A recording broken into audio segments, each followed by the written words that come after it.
الرحمن الرحيم الحمد لله رب العالمين صلي وسلم على نبيه الكريم وعلى آله وصحبه أجمعين.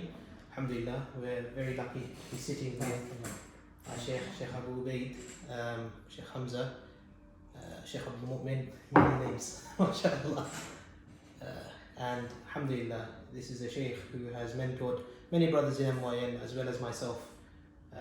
For me, he's had a massive impact on my life as he has on many other people's lives. And as we know, he has, as we know, he has been leading on the Fitra Center for the better part of 5 years now, and before that had over a decade of experience in ruqya, in helping people with ayn, with possession, with sihr, and so on and so forth. And so we're very fortunate to have him with us today. And of course, this isn't his only specialty. He's also a learned scholar of Islam, having spent many years in Egypt, in Mauritania, and so on. And again, alhamdulillah, jazakallah khair, Shaykh, for meeting with us today. It's a pleasure, it's an honor. It's always an honor to assist and help wherever we can, especially the Muslim community. Alhamdulillah. So we'll get straight into it, inshallah. A lot of people, they might actually have confusion about what sihr, ayn, or the dark arts, if you want to call it that.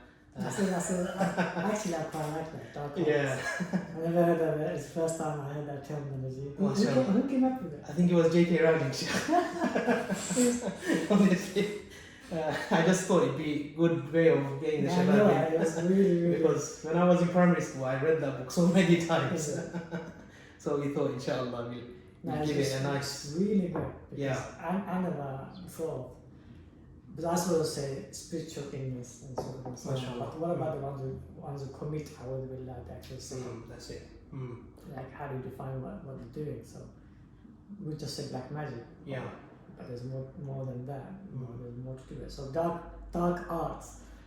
It's catchy. It doesn't mind it down a bit, but still it's catchy in terms of drawing people in. Yeah. Talking of the subject without being scared or being intimidated. And I think that's one thing that we were discussing just before this recording, and also just generally that we want to do. We want to approach the topic with confidence, with an attitude of this is a phenomena that exists, and Allah Jalla wa Ala, He gave us certain tools to defend ourselves within this matter. And so if you could maybe just start off with basic definitions. What is sihr, what is ayn, what is mas, or possession, and so on. أعوذ بالله السميع العليم من الشيطان الرجيم بسم الله الرحمن الرحيم الحمد لله رب العالمين والعاقبة للمتقين والصلاة والسلام على أشرف الأنبياء والمرسلين نبينا وإمامنا وقائدنا محمد صلى الله عليه وعلى آله وأصحابه ومن تبعهم بإحسان إلى يوم الدين أما بعد. Sihr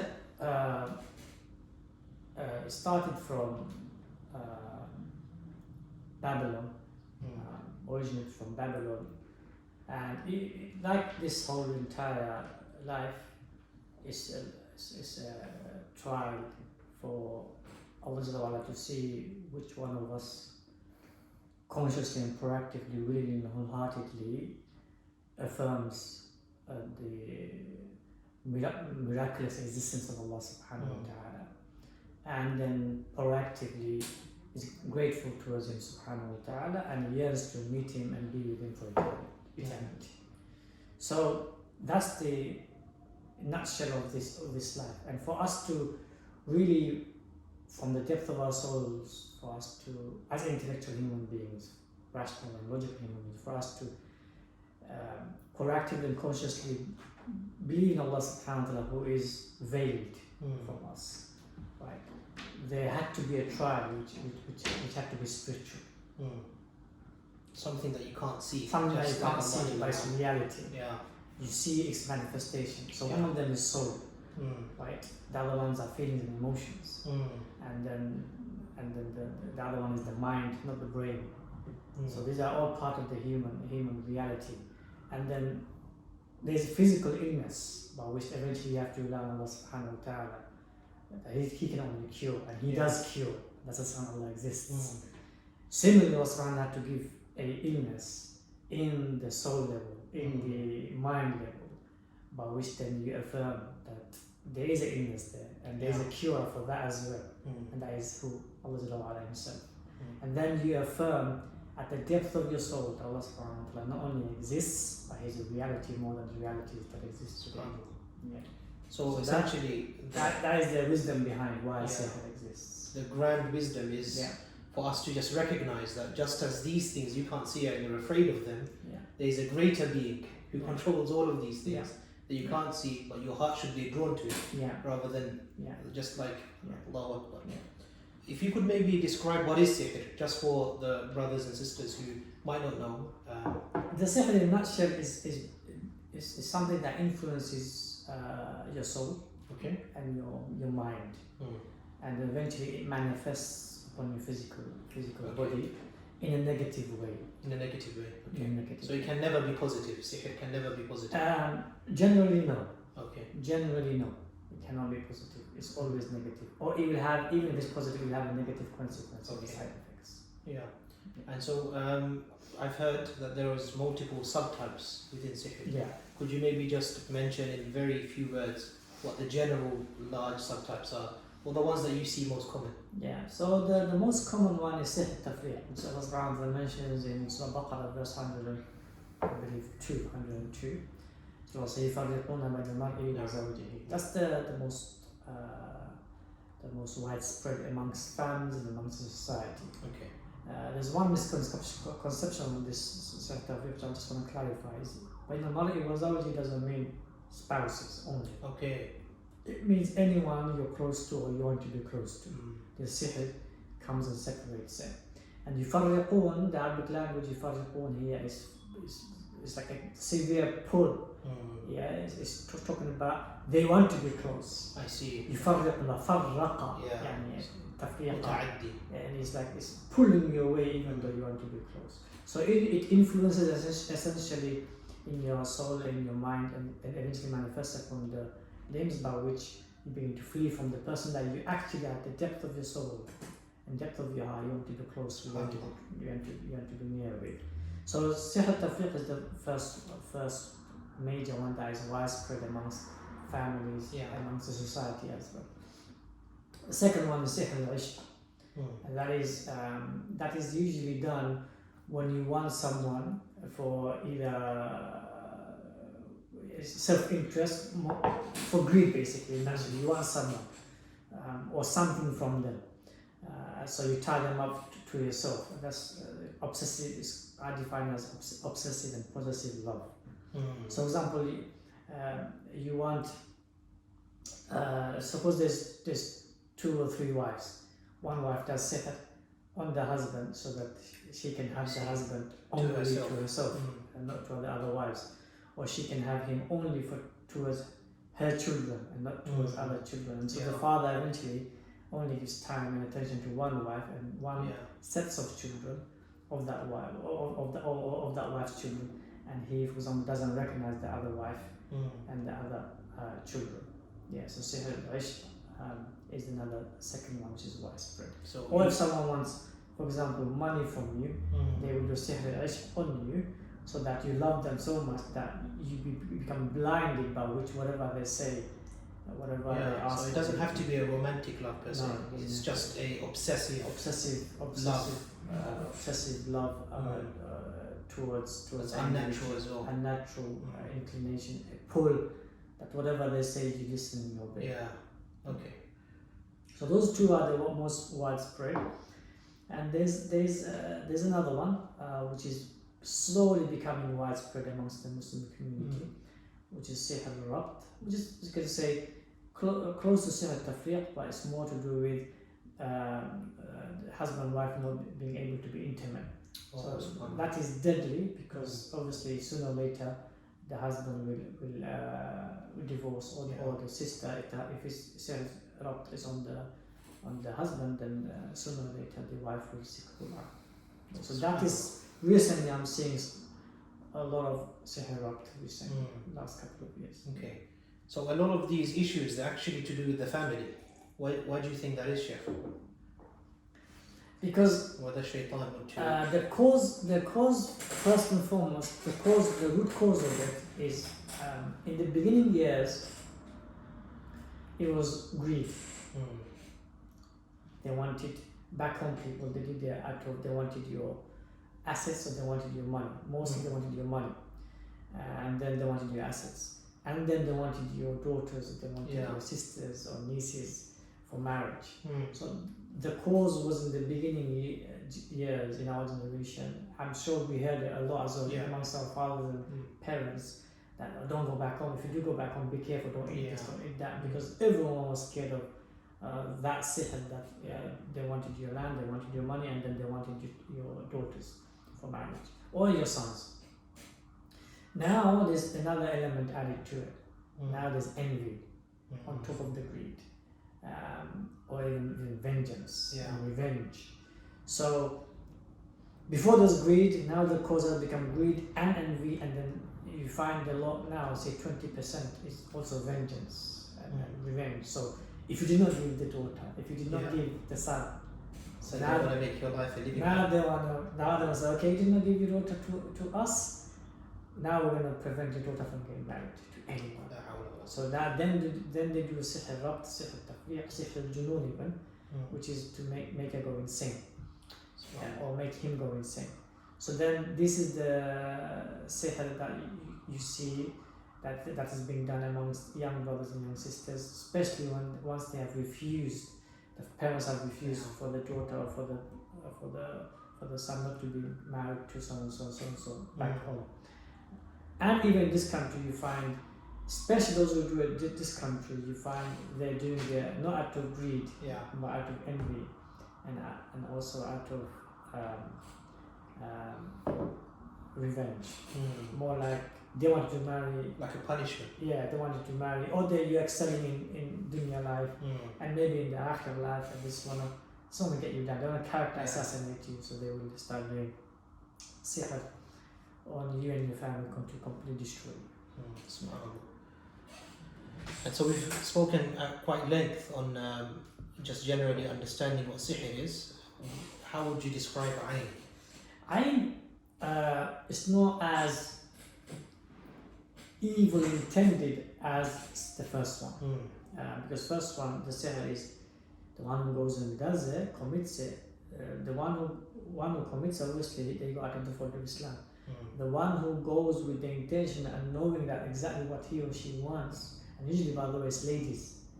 Usually the ladies, they're the ones who go to the magicians. They do it in a discreet manner, and I'll talk about how can you the telltale signs of the one who's doing the sihr. I'll talk about maybe at the end. So the evil is intended in sihr. As for the ayn, not necessarily the evil is intended. It's simply maybe there's lack of worship within your soul, within your heart. There may be lack of gratitude towards Allah subhanahu wa ta'ala, what Allah subhanahu wa ta'ala has given you and bestowed upon you. Maybe there's lack of humility and humbleness. All of this plays a part in ayn. So first what happens with the ayn is that you're first jealous of somebody or someone. Or you have lack of gratitude, lack of humbleness, or lack of worship. And thereby you feel jealous towards somebody, and then when you see them they're excelling in dunya or the akhirah life, you just feel this heat in your nafs, right? When they are spoken about, your face becomes dark. You don't feel happy. You feel agitated when they are spoken about. And then when you see them, you look at them and you start thinking, I wish I was there where they are, stuff like this. And then eventually, sooner or later, you start thinking about, and a'udhu billah, if you fight it, then you can defeat it. But if you leave it without fighting proactively against those feelings, then that's when you may give that person ayn. It may happen instantly, or it may happen gradually. So this is something that obviously you don't leave the fold of Islam if you give someone ayn. No. And literally anyone can do it. Anyone can do it. You can even give iron to yourself. You can even give iron to yourself. I know some sisters who have given That's a serious lack of humility. I know some sisters who have given iron to themselves. Oh, They think they're very, very beautiful. They look at the mirror and they dress themselves up and then they give iron to themselves. SubhanAllah. And after that, like they feel very insecure. They think they're ugly. They think that they can't get married and so forth. So they give an iron to themselves. Same with the brothers. I know some of the brothers, like alhamdulillah, they're very handsome, well built and stuff like this. They've given iron to themselves. And they still can't get married. They're in their 40s. SubhanAllah. But they give an iron to themselves. So what is the easiest way? Obviously prevention is better than cure. Yeah. So what is the easiest way? Because it's something that maybe we've even been affected by already, perhaps even more widespread than sihr. What is the easiest way for us to ward off giving ayn, firstly to ourselves and obviously to other people as well? As a Muslim, we have to have the mindset of proactively accounting ourselves and proactively increasing our quality of worship and making it weighty. If you don't have that mindset, my theory is either you will give ayn or you'll be given ayn and be affected severely. Okay. So your mindset has to be always you take yourself into account. Always you want to increase not worship but increase the quality and the weight of worship. That mindset has to be there. Everyone who you see successful, Allah subhanahu wa ta'ala is protecting them. Why is Allah protecting them? Allah subhanahu wa ta'ala is protecting them because they have that mindset. That I want to be, right, accounting myself before anyone else accounts me. Secondly, I want my worship to be more quality and more weighty. As soon as they have that mindset and they practically go and they try to achieve that, Allah subhanahu wa ta'ala then takes it upon himself to protect that individual, because he is taking upon himself to make sure that he is strong and fast upon the deen of Allah subhanahu wa ta'ala. And so, say for example, now you've recognized that you have that feeling, you have that heat in your heart. Maybe it's a brother, maybe it's a sister, you hear their name and you immediately feel them. Yeah. What should you do in that moment? Straight away, A'udhu billahi minash shaitanir rajim. Yeah, because in the beginning it is shaitan who has deceived you not to take yourself into account. Right? Yeah. So firstly, A'udhu billahi minash shaitanir rajim. Then you do the ruqyah treatments, which is the ghusl, which is the oil, recite oil and so forth, which is quite well known in our community. Or you can go to our website and have all the treatment plans. So reciting over yourself, reciting the Quran with the intention of getting rid of that jealous feeling, making dua for that brother or that sister, donating on their behalf, right? And when you see them, you proactively try to make them happy. So you try to make Assalamu alaikum, you have them, try to hold them a bit more harder, a bit more close to you. You try to give them gifts, right? And it doesn't matter how much hatred or jealousy you feel, as long as Allah can see that you're trying to fight it, yeah, Allah subhanahu wa ta'ala will not execute that envy towards that person. Allahu Akbar. Yeah, Allah subhanahu wa ta'ala will protect you from that. I think this is an important point, isn't it? Sihr, ayn, all of these things, they only happen by the permission of Allah. Yeah. I always say this. That when it comes to spiritual illness, it has to go through the court of Allah subhanahu wa ta'ala. Yeah, because it's got nothing to do with our cause and effect. Yeah, it's got everything to do with Allah subhanahu wa ta'ala's His will and then His decree and His execution. Right? So it has to go through the court of Allah subhanahu wa ta'ala. Yeah. So as long as you are fighting it, Allah subhanahu wa ta'ala will prevent and stop it. It's very interesting because obviously with medical problems, there's of course everything happens with the permission of Allah, but there's very clear cause and effect. Yeah. If you touch and you hold someone's hand who has the virus, you will get the virus. And it's your fault because you know the asbab and then you didn't exactly adequately protect yourself from it. But these issues that actually metaphysical, Yeah. not physical problems. Yeah. And so, as a issue there, they're slightly different. Okay, Sheikh. And the last one that we haven't really touched on yet is possession. Yeah. So could you maybe mention a bit about possession? Yeah, possession is basically where there is the human element is not there. It's just the shayateen of the jinn possessing the human. Okay. So there is no proactive human intention there. It's just simply a shaitan or a jinn is possessing. Now the shaitan and jinn can possess either through sihr, so the shaitan does the sihr and possesses, or he does ayn, so he or she gives you the ayn and then he possesses, right? Or he possesses out of, he was harmed, right, unintentionally obviously, and then he possesses you out of revenge, right? This category is obviously how the types of and the reasons why they possess, but mainly the possession, when it comes to say mass or possession, is that it was done by a shaitan or a jinn without the element of human being intention being involved. Okay. Yeah. And so, what on a daily basis can a person do? So you've already mentioned about holding oneself to account, Yeah. having strong, weighty worship, not just quantity but quality. Yeah. What other things, what common things can a person do, be they adhkar or Quran? If you could just maybe expound on that. Yeah, I think the most important I found is that if you have lofty intentions, SubhanAllah. lofty intentions, like look at all the successful people from the Muslim community, just achieving. Aren't people doing sihr on them? SubhanAllah. Of course, yes. Aren't people giving them ayn? Yeah, of course. Of course, yes. Aren't people jealous of them? Of course, yes. Aren't people envious of them? Of course, yes. Aren't they haters of them? Of course, yes. Yeah. So they have all of these people, but how comes they are achieving?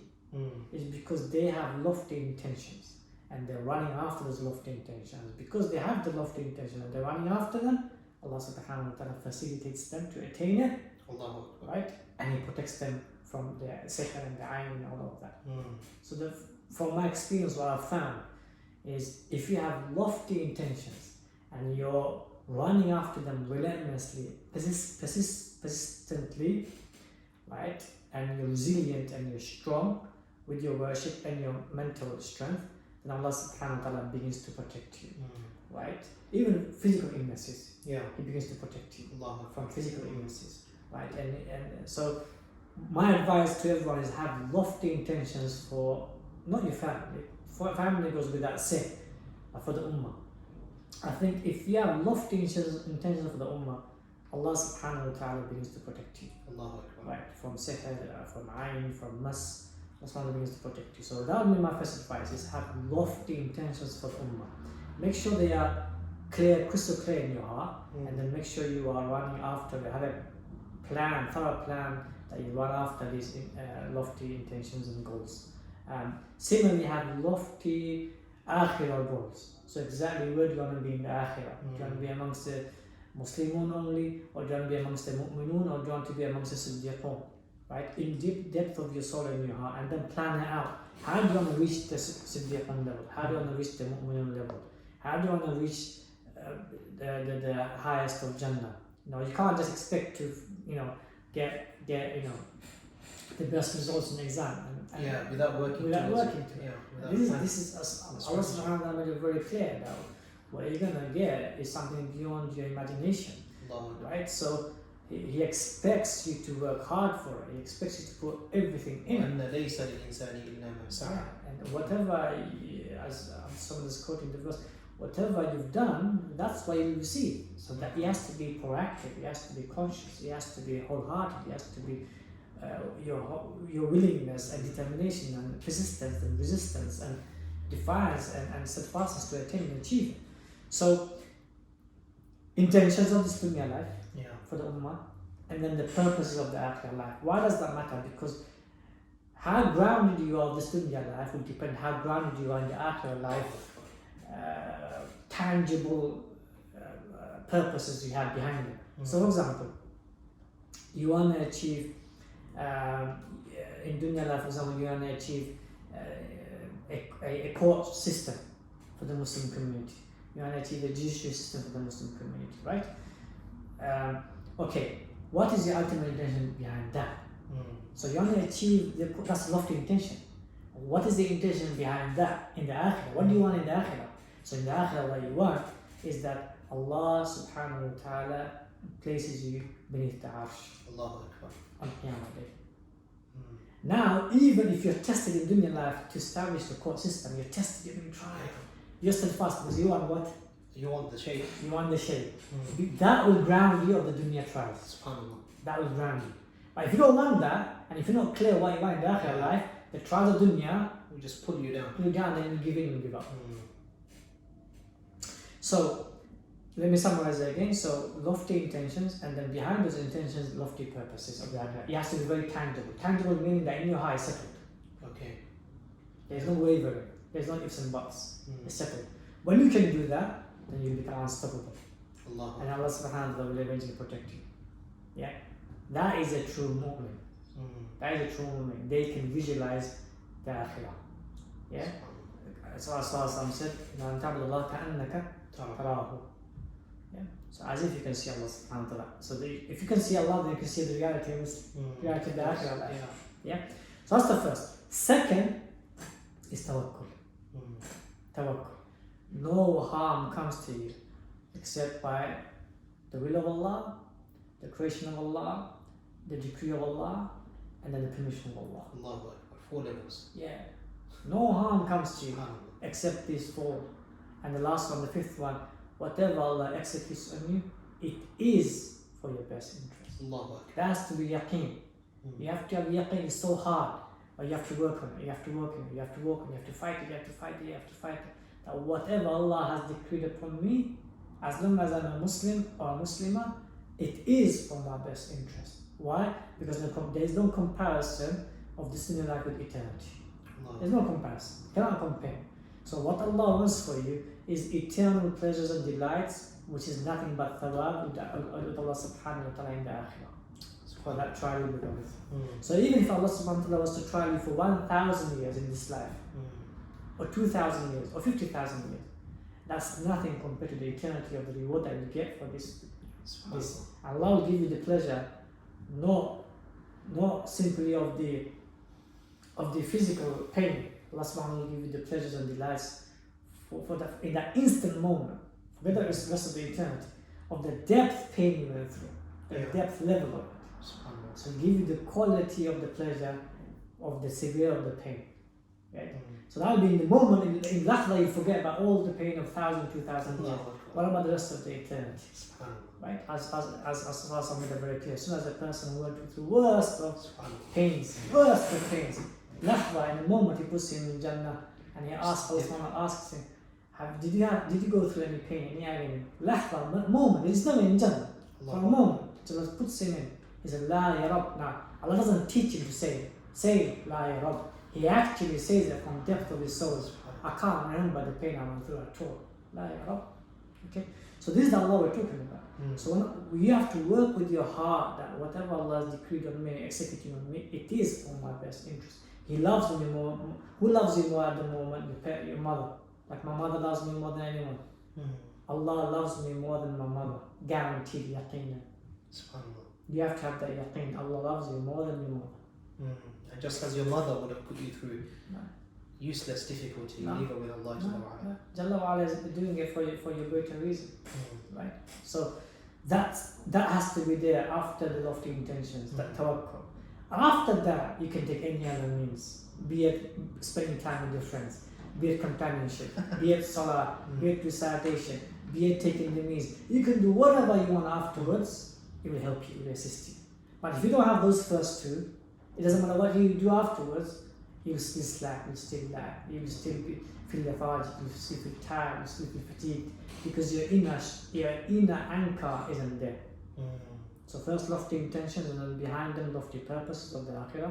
Second, tawakkul at all the 4 levels, and the 5th one, that you have to have yaqeen. And if you don't have it, you have to work on it. First Allah does this for your own interest, and Allah loves you more than anyone, that know that loves you at the moment. Allah loves you more than that.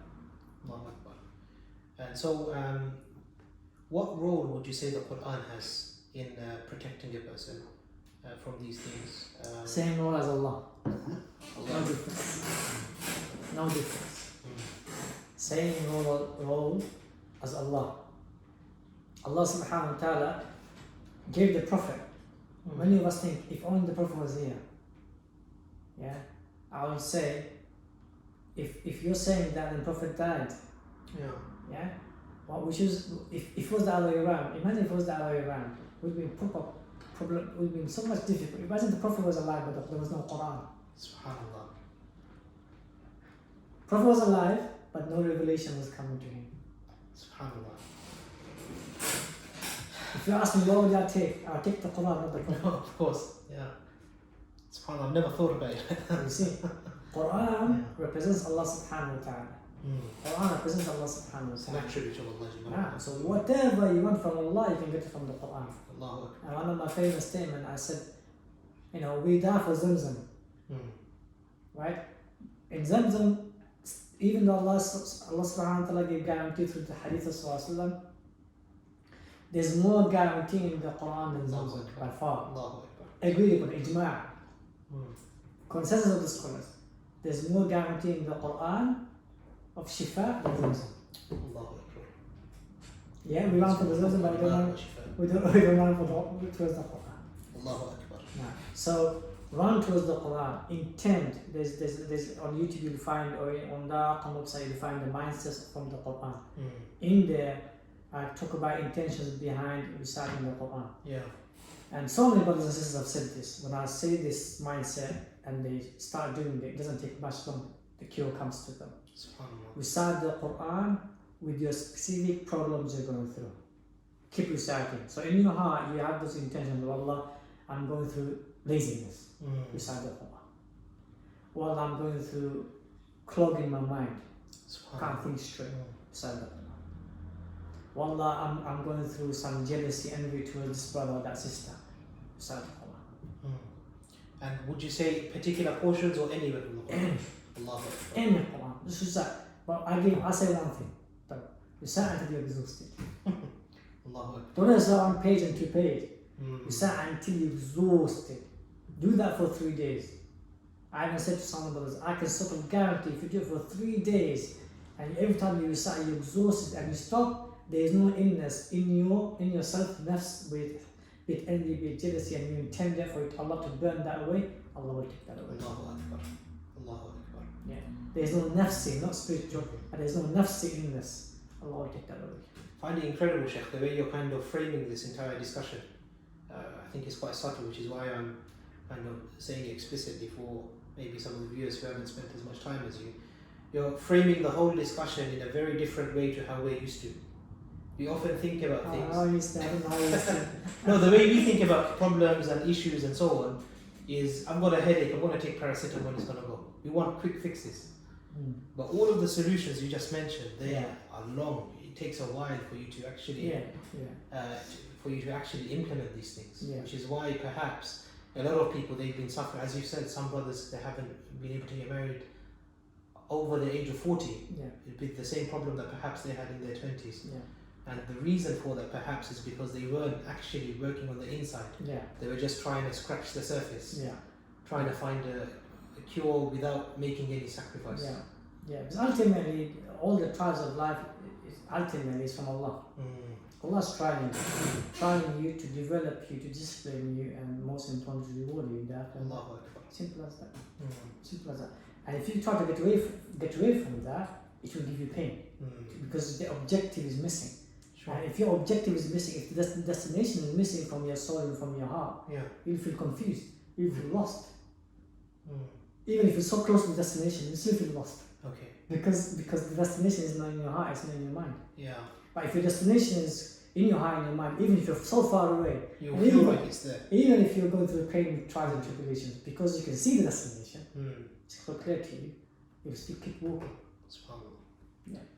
Sheikh, you mentioned that there are some people, and obviously I'm sure everyone, all of the viewers have known people who have been suffering from sihr, ayn, possession, whatever it may be, for a number of years. May Allah give them shifa. But the question that I want to ask you now, I'm just thinking about how to phrase it, is we've kind of thought about, or I've maybe done this inadvertently, not yourself. We've thought about medicine being here and sihr, ayn, all of these spiritual problems being there. Do you think there's an intersection or an overlay between the two? And if so, what role do you think maybe medicine or psychiatry and these modern kind of interventions has in dealing with these sorts of problems? I always advise, because human being is made of soul, the mind and the body. So I always advise anyone comes and sees me regarding these matters, I always say take all the three. Go to counseling, go to therapy, go to the psychiatrists. Don't be scared, go, because any of these and all of these will help and assist you, empower you and stabilize you and better you. Because if ultimately Allah subhanahu wa ta'ala wants to reward you in the afterlife, He will try you, there's no doubt about it. So if this is the trial of your life, right? Like Ayyub alayhi salam suffered so long. So if this is the trial of your life by which you attain the eternal delights and happiness and joys and pleasures, and it's a trial of people around you as well, it's not just a trial on you, right? Then you have to also take all the legislative means to cure yourself. See, Allah doesn't give you a trial and say, you know what, right?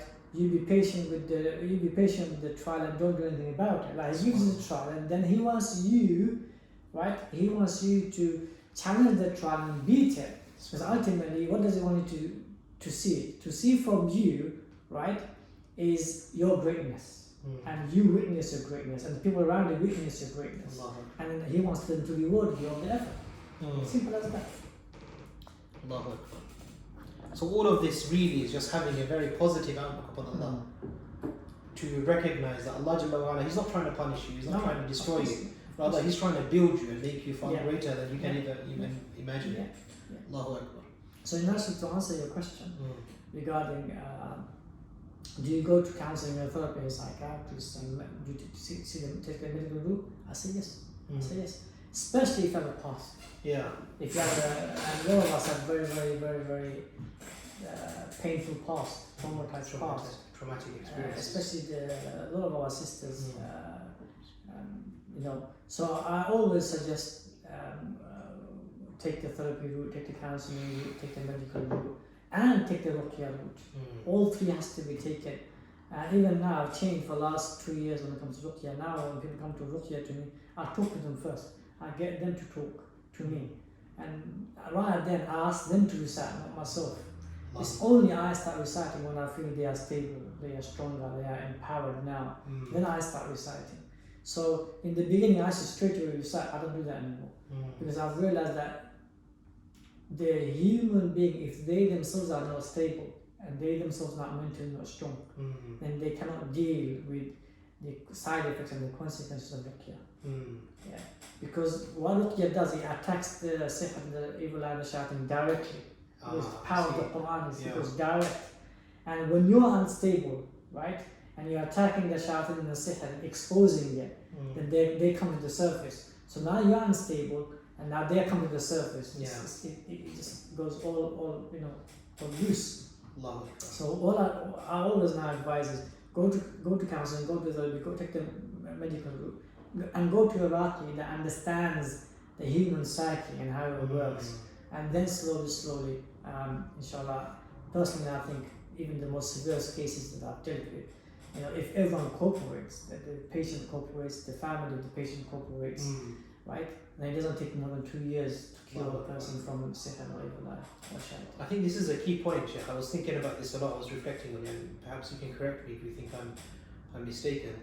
But if you kind of think about ruqya as being mental trauma that the person or the soul is going through, if you just remove the cause of the trauma, the effect of it remains. And so how do you actually solve that? It's through empowering the person, it's through counseling, it's through psychotherapy and all of these sorts of tools. Not necessarily medication. I'm not necessarily saying medication. Medication is a completely different route.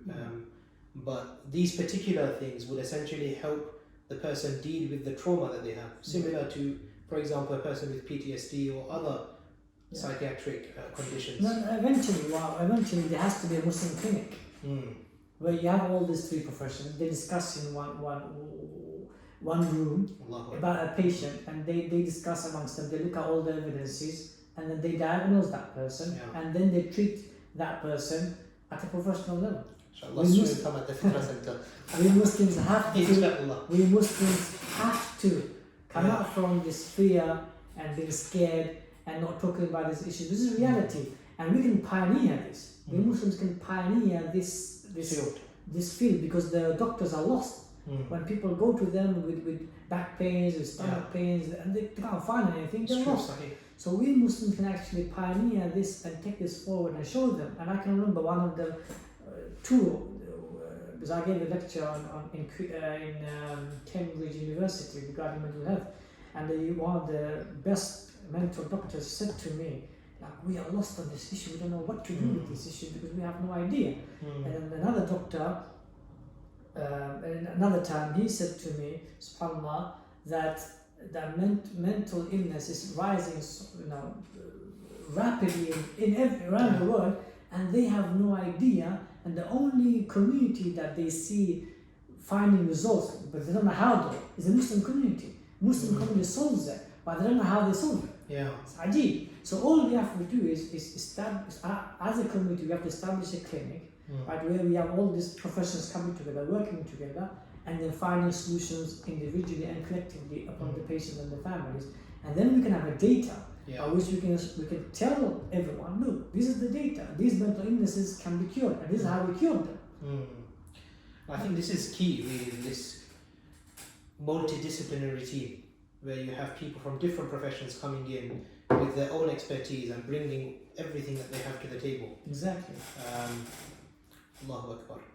I think that's the way forward. This is a nice lofty intention for any viewers. If you anyone, want to hold it forward. Anyone out there, obviously,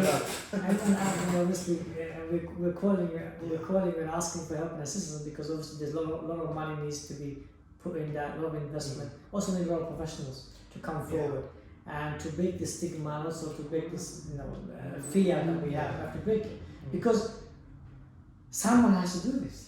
Someone has to be steadfast and strong, and some of the communities for the kifaya upon us. Because otherwise, families are breaking apart, and sooner or later we'll have to do this anyway.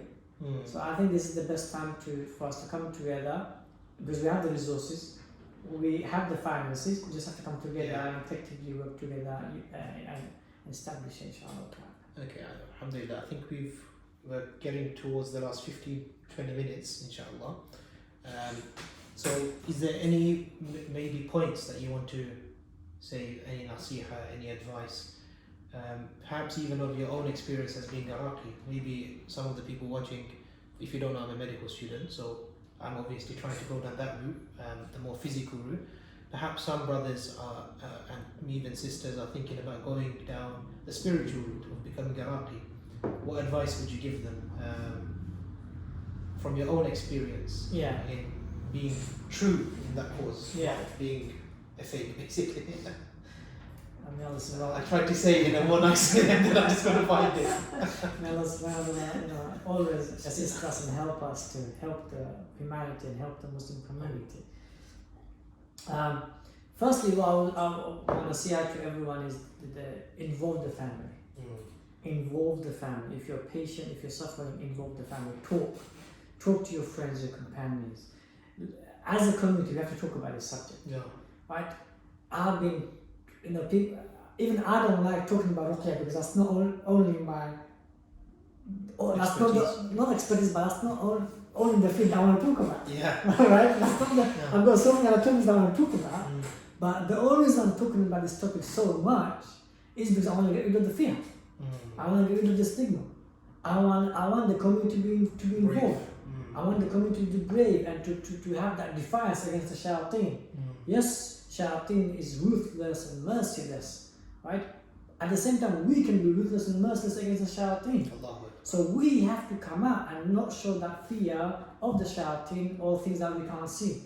And we as a community have to come out and be brave and strong. They'll fight us, we'll fight them back. We have the Iman, the Tawheed, the Ibadat, and the practical means, which is the Quran, and then the oil and the black seed oil, all of that we have to fight the sihr and the shayateen and also the evil eye. We have this. So we as a community have to come forward. The only way we can come forward is the more we talk about this. So you patients have to speak about it, you families have to speak about it, friends and companions, we have to speak about it, the scholars, even the scholars are scared about this topic. 99.9% of the scholars don't know about this topic. Right? Because I'm in most of the scholars groups of the UK. And as soon as this topic comes out, they're like, oh, go to the doctors. That's not the solution. And recently I had to be very vocal against some of the scholars and say, look, that's not the solution. Right? Because when you say that, they come eventually, their patient, you waste 10, 20 years of their life. Then they eventually come back to the Raqi.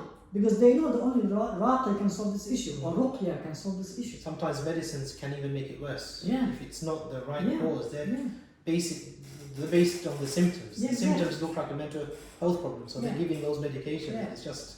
and if you go down the line of Aqidah, it can be more problematic. Right? You're not believing in something which is Allah subhanahu wa ta'ala and Rasulullah made very clear. So it can be very problematic. So we as a community have to talk about this issue, have to be brave, have to get rid of the stigma, right? And have to get rid of the fear that we have. That's number one advice to everyone. Second advice, as if one wants to be Raqi, firstly I will say you should be the patient. If you were the patient, or you had someone in the family who was the patient, then you have first-hand experience. No scholar or no psychiatrist or medical doctor can deceive you. You know exactly what you went through. You saw, ليس الخبر كالمعاينة, as Rasul said, as the proverb is. So what you witness is not like what you heard. You've witnessed things, and obviously through my experience, I can give you so many examples of things that I've witnessed in my life, which is out of this world. No one is reading it, but I've witnessed it. So no one can come and say to me it's a lie, or it's fake, or it's not true. But I've witnessed it. I don't know, we witnessed it once or twice. I've witnessed it for 20 years of my life. So I know how cunning the shayateen are. I know how deceptive they are. I know how ruthless they are, and how merciless and evilness. Is there a definition of evilness? Yes, there is. Shayateen. They are the definition of evilness, right? So, my advice, if you want to be Raqi, is either you were the patient, or you had someone around you who was ill, like your mother, like your father, like your brother, like your sister, or like your wife, or like your husband. Then, if they got cured and now you're going to become a Raqi, no problem. Other than that, I would say don't get involved. SubhanAllah. Why do you say that, Shaykh? Why do you say don't get involved? Because you will have to experience these things, and if there's a natural fear, there's a natural process of fear of what you don't know. You have to break through. Okay, I see. And because that patient or that person has already experienced that natural fear that he or she had to break through, they're in a better position now to learn the theory and then learn the practical.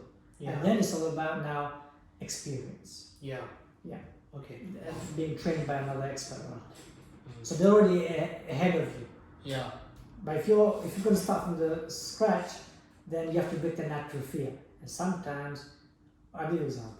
What are you going to do if there's a shaitan that is strong, is taking on 5 people around you, is coming to try and attack you, and is shaking the room? It's easy for you to say out of your side, the shaitan is going to laugh, stuff. That's easy cases, but there are severe cases where the shaitan in himself is the magician. But the shaitan in himself is in love with that patient, be it a man or be it a woman. He doesn't want to go stubborn like hell. What are you going to do then? He's trying to attack you. So there, a lot of Raqis, they break and they give in and they give up. Whereas if you've already experienced that, if you already experienced that, breaking point, you reach those levels of fear where you're not physically strong. You're mentally strong. And you're in your soul. You're grounded. It sounds like only, mashallah, elderly people, or not elderly, but people who have experience in life, 35-year-old should consider going into this field? Not necessarily age, but more like because when I started I was 16. So not necessarily age, you know. But what I would say is your personality has to be brave and courageous, defiant, resilient, mentally strong, assertive, like personality. Be a man or woman. If you have that, then you've got, I would say, 80% of the character of Iraqi. And what's the 20%? 20% is ibadah, tawakkul, the one I mentioned before. Yeah. Those are like, that 20% is the ground though. That 20% is the ground. The other one is personality. Sheikh, would you recommend any literature on this topic? Obviously, it's only an hour lecture. It's a very long topic, and we just wanted to... Yeah, there's... if you go to our website, fitnesscenter.com, there's a lot of articles written on these issues. There is a book I've written, 50 Hadith on Ruqya. Okay. It's coming. I've collected all the major known hadith on Ruqya, and it's coming, I will be teaching. I also give free lectures every month. So we covered Shaykh al-Tafriq. This is on fitnesscenter.com. fitnesscenter.com. Right, you'll find it on our YouTube channel. So recently I gave Shaykh al-Tafriq, I gave 8 specific symptoms. I didn't talk about all the sihr, I just spoke about that particular sihr. So next one will be sihr al-Ishq, I'll talk about that. So there's a lot of literature I am going through. The reason I don't give any other literature out there, because the literature out there, they're very general. They don't go in deep, they don't go in detail, they're not in depth. It's very general, but you can still read those literatures. So the Shaykh Abdul Salam, I think Wahid his name is, Shaykh, I forgot his name now. He's got Soul Against Black Magic. Okay. You can read that book. I think another one, How to Protect Yourself. But information isn't much benefit except for the patient who is near enough either getting cured or the family of the patient. Yeah. I don't advise the ones who are in the beginning of the ruqya to read this information. Okay. Because they can be overwhelmed when they hear what the shaitan can do, and that can mentally weaken them. That's why if you read my articles are very, very empowering. Yeah. Very positive. I make sure that whoever writes the articles on our website is always empowering the patient. It's not weakening them in any way. Yeah. So the Raqi has to be very, very careful. Okay. How much information he gives to the patient, because she or he can become very weak mentally and emotionally. So, but the best book out there is written by Abu Amin Abdul-Phillips, Dr. Abu Amin Abdul-Phillips. Right, he's written a book on exorcism. What he does is he asks different Raqis to say the experience, and one of the paragraphs is about how to distinguish between mental health and spiritual health. That paragraph is very good. I recommend that book. I did a book review on that book. It's on the website. So I give a few points that he doesn't mention. So read the book and then read my review on it on our website. Last question, Sheikh. This is a bit of a personal one. So it's completely up to you if you want to answer it or not. So we'll do as a two-pronged answer, inshallah. Two-pronged question, sorry. So the first would be, what was one of your most amusing experiences as a Raqi whilst doing ruqya, maybe with the shayateen rather than patients, because we don't want to breach patient confidentiality. And the second one, and this one maybe might be a bit even difficult for you to speak about, one of your most toughest experiences as a Raqi, from your own personal experiences with the shayateen. The funniest one was, so I was doing ruqya on the sister, and she has sihr of tafriq and rabt, right? So it's a severe case, and then I got a call by the brother rahimahullah, he passed away now in his sleep. He was a young brother.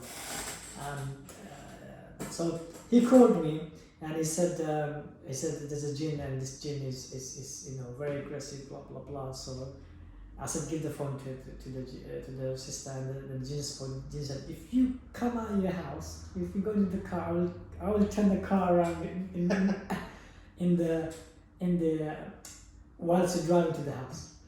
And I said, you sure about that? He goes, yeah. I'm like, okay, then I'm coming. So I got out my house, I started driving. I went to the house, packed up my house, rang the doorbell. As soon as the brother opened the door, the Jinn was like, I go, what's happening? You know, why aren't you huffing and puffing? Like, what's happening? So I started reciting. Eventually, obviously, started crying. That Jinn was 9 years old. He was a girl. But look at the huffing and puffing that it was doing. The bravado. Yeah. So that's what they do. The vast majority of the weak jinns, they're at the front, not the back. The big and the main shouting, they're at the back. They come right at the end of the treatment. And when they come, they usually paralyze the human being completely.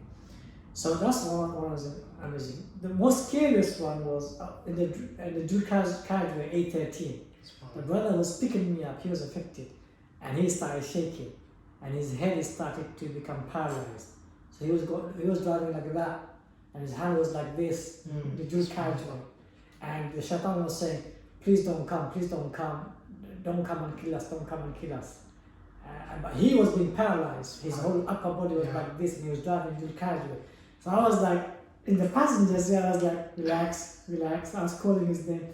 I was saying, just relax. I'm not here to kill you. I'm not here to burn you. We'll just talk about these things and we'll see what happens.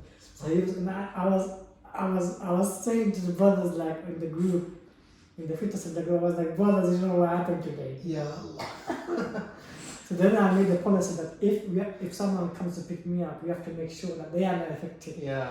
Because That's a pretty good policy. then the genes come through. Yeah. And when they start, messing with. That was the most scariest incident that I went through. There was one more incident, I think that was the scariest. It was the strongest jinn I ever dealt with.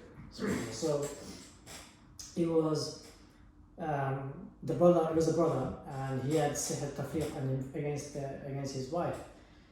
So the brother was not physically built. It was medium but thin, Okay. right? Yeah.